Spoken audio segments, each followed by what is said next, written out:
తెలంగాణలో ఎన్నికలు నిర్వహించాలని చెప్పేసి డిమాండ్ చేస్తున్నాం. ఈరోజు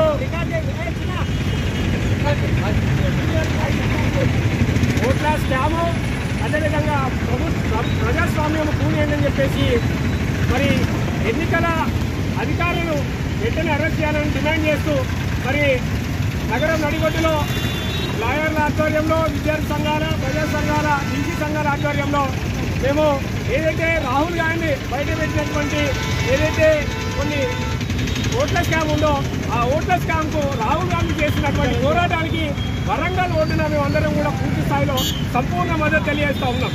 ఎందుకంటే ఈ ఓట్ల స్కామ్ ద్వారా మరి దొంగ ఓట్లతోటి వచ్చినటువంటి మోడీ ఈరోజు వెంటనే మరి దిగిపోవాలని చెప్పేసి మేము డిమాండ్ చేస్తూ ఉన్నాం.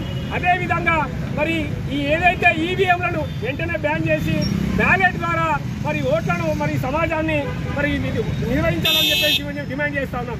ఎందుకంటే ఈ సమాజంలో ఎస్సీ, ఎస్టీ, బీసీ, మైనార్టీ వర్గాలందరినీ కూడా మరి అణగారిన వర్గాలకు అందరికీ కూడా ఒక ఓటు అనేది బాబాసాహెబ్ అంబేద్కర్ ఓటు హక్కు ఇస్తే ఆ ఓటును కూడా మరి ఒక స్వయం ప్రతిపత్తి కలిగినటువంటి ఎన్నికల సంఘం మోడీకి మరి తొత్తుగా మరి వివరిస్తోంది.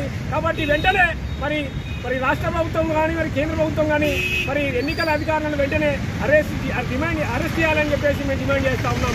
రాహుల్ గాంధీకి సంపూర్ణ మద్దతు తెలియజేస్తున్నాం. జై భారత్, జై రాహుల్ గాంధీ, జై బీసీ, జై భారత్.